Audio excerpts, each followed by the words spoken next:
temps bien avec soi, le podcast qui t'aide à faire la lumière sur tes zones d'ombre, car la vraie liberté, c'est d'être libre de soi.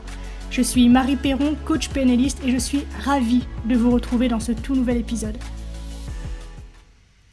Hello, je te souhaite la bienvenue dans ce tout premier épisode de l'année 2022, qui est également l'épisode 34 de la série globale, mais aussi le 5e et l'avant-dernier de notre série spéciale sur le Go, qui me sert d'analogie pour une approche multiculturelle du développement personnel. Aujourd'hui, j'espère que tu es prêt parce que franchement, je t'ai préparé du lourd, dans tous les sens du terme. Personnellement, la notion de complexité et de chaos, qui sont les deux sujets que nous allons aborder ensemble aujourd'hui, sont des sujets qui me passionnent, sont des sujets qui me fascinent et que j'adore pour au moins une particularité, c'est que ce sont des notions qui clairement me donnent le vertige. Donc aujourd'hui, on va parler philosophie, on va parler Tao, on va parler confucianisme, on va parler christianisme, on va parler mathématiques, on va parler physique. Donc j'espère que tu es prêt, que tu es bien assis, que tu es bien installé, que tous tes neurones sont connectés pour qu'on puisse partir en voyage ensemble. Je te rassure tout de même, c'est un épisode que j'ai préécrit et que j'ai présenté à des néophytes. Par néophyte, j'entends des personnes qui n'ont pas spécialement le nez dans le développement personnel ou dans la physique quantique, tout ça, et ils m'ont dit qu'ils en avaient saisi l'essentiel. Donc, nous qui avons le nez dedans de manière un peu plus quotidienne, on va dire, je pense qu'ensemble, on peut s'en sortir. Pour t'aider un peu, et si tu n'as pas encore écouté les 4 épisodes précédents, si tu ne l'as pas fait, mais qu'attends-tu, je t'invite à le faire avant d'écouter celui-ci parce qu'ils sont liés. Je peux t'aider en fait à peut-être faire une conversion très simple dans ta tête, à savoir que tu peux facilement remplacer le mot Go par le monde, par un corps, par un organisme, par l'univers, par la vie quoi de manière générale, et tu peux aussi remplacer les pierres, donc ce qu'on pose sur le Goban, donc le plateau de jeu du Go, eh bien tu peux le remplacer par humain, par cellule, par organisme unique, on va dire, voilà, par unicité. Si tu es prêt, alors attache bien ta ceinture parce que je t'assure, ça va être énorme. Je suis super fan de cet épisode. En toute humilité, je crois que c'est un des meilleurs que j'ai écrit, rien que pour toi. Donc voilà, je suis super excitée à l'idée de te le partager et j'espère du fond du cœur qu'il va t'ouvrir les yeux sur l'absolue beauté du monde dans lequel on a la chance d'évoluer. Et j'ai vraiment à cœur de te partager ça aussi par des chemins qui sont peut-être un peu plus inhabituels. Voilà. Trêve de bavardage, on entre dans le vif du sujet. J'espère que ta ceinture est attachée, que tu as ta tasse de thé ou de café dans ta main, de quoi noter aussi pour pouvoir tout saisir au mieux. Et cette fois, c'est parti. Donc aujourd'hui, comme je te l'ai dit, on va parler de complexité et de chaos. Le jeu de Go, c'est un jeu qui est considéré comme étant à la fois le jeu le plus simple et le plus complexe de tous les jeux de plateau qui existent sur Terre.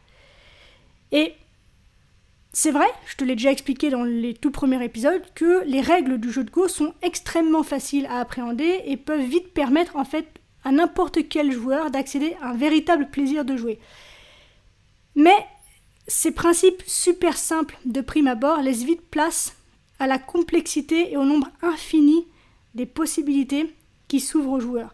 Et donc avec le Go, on est face à cette singularité entre résonance avec la conception taoïste du développement du monde et de la création de la vie que Lao Tse exprimait de la façon suivante, je le cite donc: le Tao a produit 1 a produit 2 a produit 3 a produit tous les êtres.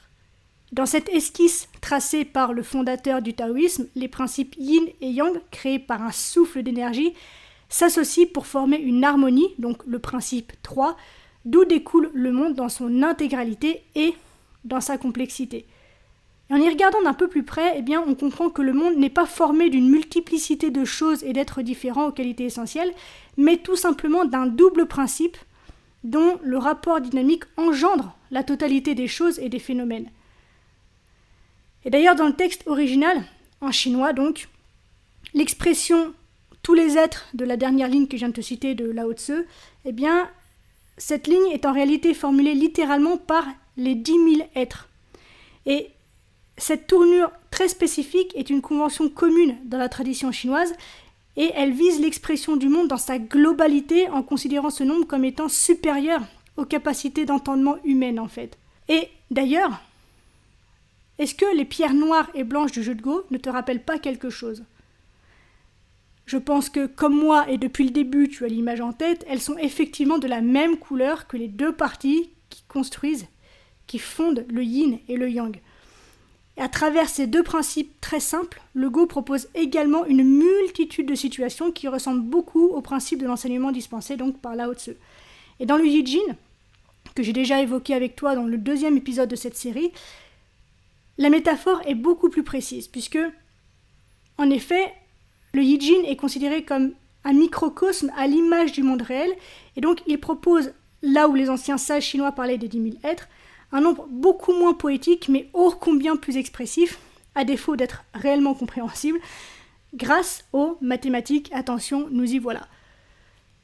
Ce nombre, donc identifié par les 10 000 êtres, représente en fait la somme des parties différentes ou le nombre de coups théoriquement possibles dans une partie de Go.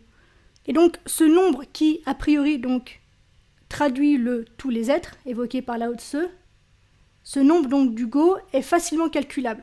Lorsqu'une partie commence, chaque joueur a devant lui un Goban vide, ou donc plus précisément 361 intersections sur lesquelles Noir peut poser sa première pierre, parce que c'est toujours la couleur noire qui commence, ce qui est entre nous très intéressant également. Suite à ce premier mouvement, Blanc ne dispose plus que de 360 intersections disponibles. Puis, c'est à nouveau à Noir de jouer sur l'une des 359 possibilités restantes. Et c'est de cette façon que se déroule une partie qui réduit après chaque coup les possibilités d'une unité jusqu'à ce que théoriquement le Goban soit rempli. Et donc, là, je vais faire appel à tes souvenirs de lycée peut-être ou d'université. Est-ce que tu as reconnu le langage mathématique qui se cache derrière cette illustration ? Sinon, je vais t'aider un petit peu. Eh bien, on peut utiliser ici en fait le concept de factoriel, dont le signe est le point d'exclamation, et donc s'exprime de la façon suivante. Soit n, le nombre de coups possibles dans une partie, alors n est égal à 361 fois 360 fois 359 fois 358, etc. jusqu'à 1. Et donc, finalement, n est égal à 1,4 multiplié par 10 exposant 768. 14 donc avec 767 zéros derrière. Et donc, comme je te le disais tout à l'heure, c'est un nombre qui dépasse notre entendement, notre imagination, et qui nous est impossible de nous imaginer, de visualiser en fait. Et petite fun fact, en fait, il y a plus de possibilités sur un Goban qu'il y a d'atomes dans l'univers. Et donc ce simple calcul qu'on vient de faire ensemble nous donne une idée du nombre de possibilités de jeu qu'engendre une simple règle combinant seulement des pierres blanches et des pierres noires qui au départ en plus sont identiques. Et si en plus on multiplie ce nombre de possibilités par le nombre de parties jouées, il y a clairement de quoi avoir le vertige. Et si j'avais voulu te perdre complètement, j'aurais également pris en compte les situations de capture, ou de co si on veut vraiment prendre le langage, mais je pense que tu as cisé l'idée et que je peux donc m'arrêter là. Je voulais simplement te proposer un support visuel pour que tu puisses matérialiser l'incommensurabilité des possibilités offertes par une partie de Go. C'est juste phénoménal. C'est un nombre qui ne correspond à rien de connu et qui ne permet absolument aucune comparaison. Il n'a aucune signification dans le langage courant, ni même d'ailleurs dans la majorité des sciences. Il fait partie de ces nombres qu'on appelle surréels, ce qui veut dire une valeur située au-dessus ou en dessous ou entre les nombres réels. Et en termes mathématiques, la problématique posée par le Go est intégrée dans la classe des problèmes NP ou non déterministes polynomiaux, à savoir que la résolution de ce type d'interrogation passe par l'élaboration d'un algorithme déterministe qui va systématiquement essayer toutes les combinaisons de variables booléennes. Et donc cette recherche aboutirait à ce qu'on appelle une complexité exponentielle. D'ailleurs, il paraît que le Go constitue un problème d'une classe supérieure à celle que je viens d'évoquer, mais une fois de plus, mon objectif n'est pas de te faire un exposé sur les classifications de problèmes mathématiques, donc je vais arrêter là la torture de tes neurones. À l'issue donc de cette très belle démonstration, on prend conscience ensemble qu'à partir de 2 principes extrêmement simples et de règles formidablement agencées, le Go nous projette dans une dimension où le nombre des possibles est sans aucune commune mesure avec ce que notre esprit humain est capable de concevoir. Les fondements de cette pratique sont d'une extrême simplicité et sont pourtant à l'origine d'implications potentielles qui dépassent complètement et de loin notre entendement. D'ailleurs, autre petit fait amusant, il n'y a pas que notre cerveau qui soit submergé par l'aspect surréaliste de ce nombre. La plupart des autres jeux de réflexion, comme les échecs par exemple, sont aujourd'hui praticables avec une intelligence artificielle qui peut défier les plus grands joueurs, et ça on le sait depuis des lustres. Eh bien, seul le Go a résisté à l'envahisseur jusqu'en 2016, où il a battu un champion coréen de 9e dame, si je dis pas de bêtises, mais qui demeure depuis indomptable malgré tout par les nouvelles technologies. Et c'est pourtant pas faute d'essayer, et la concurrence dans le domaine est extrêmement rude. Mais alors pourquoi est-ce que c'est si difficile de créer une intelligence artificielle capable de battre les plus grands joueurs de Go? Eh bien tout simplement parce que le Go nécessite une mobilisation de l'intuition et du sens positionnel lié à la vision globale d'une situation. Tout cela en plus des raisonnements analytiques et combinatoires que l'on retrouve dans tous les autres jeux d'ailleurs de réflexion. Et ce jeu si particulier, donc qu'est le Go, mobilise des ressources cérébrales qui sont variées, dont la cohésion et la cohérence seules peuvent amener en fait à se perfectionner et donc à proposer les meilleurs coups. Rien, a priori donc, ne peut supplanter l'imagination et la créativité générées par l'esprit humain. Et donc, sur ce plan-là au moins, eh bien, nous sommes des as. Même si, comme je te l'ai dit, la prouesse a été réalisée donc en 2016, mais depuis, il réside toujours extrêmement difficile de battre par la machine un être humain qui a potassé, qui réfléchit et qui est capable donc de mobiliser toutes ses caractéristiques cérébrales pour proposer le meilleur coup à chaque nouvelle proposition. En termes plus informatiques, la modélisation du sens global et de la mise en place de stratégies est ce qui fait la différence entre la possibilité de programmer un jeu de Go et celle de le faire pour un jeu d'échecs par exemple. Parce que en effet, dans des parties de dames ou d'échecs, le manque de sens global des programmes n'est pas compensé par la combinatoire nécessaire pour une partie de Go, puisque, comme on vient de le voir, elle est beaucoup trop importante. Et en plus de ça, la technologie ne dispose pas de sensibilité, ne peut pas prendre en considération l'évaluation d'une position qui se fait en comprenant les interactions entre les pierres et les territoires, et non par une valeur prédéfinie et facilement accessible des pièces, par exemple comme aux échecs. Tiens, j'avais pas prévu de te le raconter, mais il y a une légende chinoise, si je me trompe pas, qui me vient en tête du coup en te racontant ça, qui illustre complètement et très bien, je trouve, ce caractère insaisissable du Go dans sa globalité. Il s'agit de celle qui raconte comment un bûcheron s'est laissé gagner par la fascination devant une partie qui opposait 2 immortels, une partie de Go bien sûr. Ces 2 immortels étant l'ancien de la Grande Ourse et l'ancien du pôle Sud.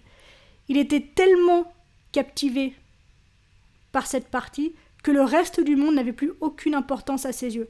Il est resté là, absorbé par le jeu, et ce pendant des années, à tel point qu'il ne s'est aperçu de la durée de son absence qu'en retournant dans son village, qu'il était absolument incapable de reconnaître.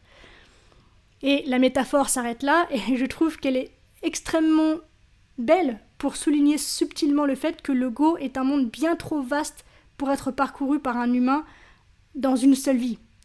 Et finalement, le jeu de Go, c'est un jeu digne des immortels. Et de par ses caractéristiques surhumaines mais pas surnaturelles, je pense que le Go demeurera longtemps un objet propice à l'exploration du territoire humain dans ses dimensions à la fois cognitives et culturelles. Et toutes ces particularités révèlent aussi de nombreuses similarités avec certains développements de la science contemporaine. Et je trouve extraordinaire d'imaginer qu'il y a 4000 ans, les cadors de la sagesse chinoise ont pu créer un jeu qui, avant même l'apparition des sciences, pouvait déjà raconter la complexité du monde ainsi que sa non-linéarité et toutes ses turbulences. Je pense qu'on peut donc facilement considérer que le Go est avant tout un terrain d'expérimentation de ce que le domaine scientifique appelle aujourd'hui la complexité. Par le fait de focaliser sa réflexion sur les relations établies entre les pierres plutôt que sur leurs propriétés intrinsèques, le Go nous propose un mode de pensée non linéaire et donc complexe. Dans une partie, les formes qui constituent les pierres posées sur le Goban laissent très vite apparaître un système global caractérisée par les groupes de pierres dont les propriétés ne peuvent être déduites des caractéristiques des pierres prises individuellement. La surface de jeu du Goban est donc un exemple de ce qu'est un système complexe, à savoir de systèmes dont il est possible d'observer l'émergence de propriétés absolument inexplicables par la simple combinaison de propriétés des éléments qui composent le système. Pour faire simple, en termes très brefs et très simples, un groupe de pierres n'est pas la simple somme des pierres qu'il compose. Tout comme un groupe donc d'êtres humains, d'individus, de cellules, qu'importe, n'est pas la simple somme des individus justement ou des cellules qu'il compose. Et cet incroyable phénomène a une profonde implication sur les modes de pensée puisque il marque les limites de l'approche analytique si chère à notre société occidentale. Lorsque l'on tente de réduire un phénomène à ses composantes les plus élémentaires, il est possible d'expliquer n'importe quel phénomène par ses propriétés physico-chimiques. Mais, si bien établie soit-elle, c'est une approche qui ne permet pas d'expliquer tous les phénomènes que l'on observe à des échelons supérieurs de complexité, pour la simple et bonne raison que lorsque l'on dissocie les éléments qui constituent un tout, les propriétés émergentes de ce dernier disparaissent. Je te la refais. Lorsque l'on dissocie les éléments qui constituent un tout, les propriétés émergentes de ce tout disparaissent. Le Go est donc un fervent défenseur de la pensée systémique, que nous avons déjà évoquée dans les épisodes précédents. Il propose à ses pratiquants de jouer non dans la difficulté, mais bel et bien dans la complexité. C'est-à-dire que les groupes formés par les joueurs doivent former un tout abordé dans la globalité, dans le tout du jeu lui-même. Edgar Morin a une approche assez funny de la question puisqu'il essaie de, je le cite, comprendre comment il est possible de comprendre la complexité, et donc son approche nous donne la possibilité de faire la lumière sur les principales préoccupations du Go, que sont l'interaction et l'interdépendance des éléments d'un système, la récursivité, la rétroaction de la conséquence sur la cause et le principe hologrammique où la partie contient en elle le tout qui la contient elle-même. Une analogie avec notre monde, enfin, est donc inéluctable. À savoir que pour comprendre et agir, il faut réfléchir de manière globale en prenant garde de ne pas segmenter les domaines de la vie ou les zones du jeu. La pensée analytique qui se dessine depuis l'époque moderne pose ses fondations sur le postulat implicite que pour comprendre un corps, qu'il soit biologique ou social, il est d'abord nécessaire de l'extraire de son contexte, de le disséquer, de le découper en fragments isolés pour les étudier un à un séparément. Le problème avec ça, je pense que tu le vois venir, c'est qu'en agissant de cette façon, on passe à côté d'un point clé de la compréhension, à savoir qu'un ensemble est un tout dont la valeur est supérieure à la somme des éléments qui le constituent et dont les interactions avec son environnement font partie de son identité. Il est donc extrêmement réducteur à mon sens d'étudier un système de cette façon puisque chaque sous-partie indépendante ne contient pas toute l'information de l'ensemble. Et cette manière de concevoir l'observation et la recherche inhibe complètement notre possibilité de concevoir le complexe humain. Donc, finalement, l'homme reste cet inconnu, plus par malscience finalement, que par pure ignorance. Et donc, un nouveau paradoxe émerge de cette pratique, à savoir que plus nous connaissons, moins nous comprenons l'humain. Plus nous connaissons le monde qui nous entoure, moins on peut comprendre l'humain. Et donc dans ce domaine, il devient à mon sens prioritaire de façonner une pensée qui rassemble et organise les composants biologiques, culturels, sociaux ou individuels de la complexité humaine afin d'ajouter ces nouveaux apports dans l'anthropologie. Les domaines de recherche d'aujourd'hui, que ce soit de la vie ou des sciences sociales, sont donc irrigués par la pensée de la complexité et de l'émergence. En ce qui me concerne, je trouve que l'explorer à travers le Go est bien plus ludique et amusant parce que les phénomènes qui se déroulent sur le Goban font également vibrer la corde de la théorie du chaos, par le fait que les activités présentes sur le plateau de jeu sont régies par le chaos tel que la science le définit, c'est-à-dire un système qui semble erratique et qui ne se répète jamais, en plus d'avoir une dépendance particulièrement sensible aux conditions initiales, généralement illustrées par l'effet papillon, mais qui n'en reste pas moins ordonné par un déterminisme invisible. Pour celles et ceux que j'aurais perdus en évoquant la théorie du chaos, je te fais une petite parenthèse sur le sujet. C'est une théorie qui s'est développée au XXe siècle avec le mathématicien Henri Poincaré et le climatologue Edward Lorenz. La théorie a été élaborée à travers la physique théorique qui se retrouve régulièrement confrontée à la description de systèmes complexes, comme par exemple un volume de gaz ou de liquide. La difficulté de cette application réside dans la présence en grand nombre de libertés internes du système observé à l'échelle microscopique.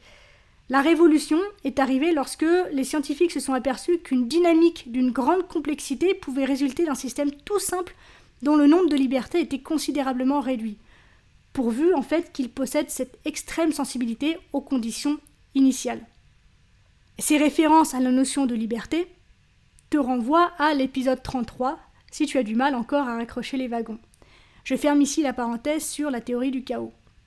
Un autre aspect pratique est que le Go est également soumis à cette influence des paramètres de début de partie et permet d'expérimenter donc l'effet papillon de manière extrêmement pratique puisque une pierre posée à un instant T peut avoir des conséquences imprévues dans le futur de la même manière que les actions que toi et moi posons aujourd'hui peuvent impacter nos vies des mois voire des années plus tard. Donc les scientifiques actuels tentent de modéliser ces manifestations. Par exemple, avec les nombres fractales, il est possible de parvenir à la compréhension des structures et des phénomènes naturels tels que la forme des montagnes ou encore des côtes maritimes, le trajet d'une goutte d'eau sur le sol ou les mouvements d'une volute de fumée. Le succès lié à ces découvertes a permis au chaos de se faufiler dans des spécialités aussi nombreuses que variées comme l'anthropologie, l'écologie, la géologie, l'histoire, l'architecture islamique notamment, la calligraphie japonaise, la musique, la bourse, la radiologie, la planification urbaine et j'en passe et des meilleurs. Au Go, cette capacité d'action à distance d'un élément sur un autre, à l'image de la Lune sur la mer par exemple, est une évidence stratégique de chaque instant. Elle se matérialise plus distinctement lorsqu'un groupe de pierres est menacé par la présence d'un groupe adverse placé plus loin sur le Goban, mais pouvant être lui-même menacé. Et de ce fait, les pierres interagissent sans qu'elles ne soient en contact direct, dans une lutte à distance pour leur propre survie, au sein même d'un cosmos où tout est connecté. Le processus de pensée que le jeu met en œuvre est donc de même nature que celui qui a participé à la naissance d'idées sur la réalité physique. Et dans ces domaines, les Chinois ont une très grande longueur d'avance sur nous, puisque la double nature corpusculaire et ondulatoire des électrons, un paradoxe formulé par la physique quantique du XXe siècle occidental, avait déjà été concevable et comprise par les lettrés chinois 3 siècles avant Jésus-Christ. Et pour finir, cette indissociable parité du yin et du yang présente dans leur outillage de pensée depuis la nuit des temps leur a permis de visualiser bien plus vite la complémentarité entre chaos et harmonie qui fabriquent la réalité de notre univers en se nourrissant l'un de l'autre. On arrive déjà à la fin de cet épisode, j'espère que tu es toujours en vie, j'espère qu'il t'a plu. Si c'est le cas, n'hésite pas à me le faire savoir et à m'encourager en mettant 5 étoiles et un petit commentaire sur Apple Podcast. Les témoignages, ça permet de mettre le podcast en avant et de le rendre disponible à un plus grand nombre de personnes et donc d'agrandir la communauté, ce qui est super important pour moi. Donc merci du fond du cœur pour ta contribution. Si tu as envie de débattre, si tu as des questions à me poser sur le sujet que j'ai évoqué avec toi aujourd'hui, n'hésite pas à le faire sur Instagram, sur Marie Perron Coach, tout attaché. Et puis voilà, je crois que je ne t'ai pas encore souhaité une bonne année, donc je le fais maintenant. Je te souhaite une merveilleuse année 2022. On se retrouve très vite donc dans de nouveaux contenus. D'ici là, bien sûr, prends soin de toi, sois reconnaissant envers la vie et surtout n'oublie jamais que tu es la personne la plus importante de ta vie et que de ce fait, tu mérites ce qu'il y a de meilleur. Je nous aime, à la revoyure.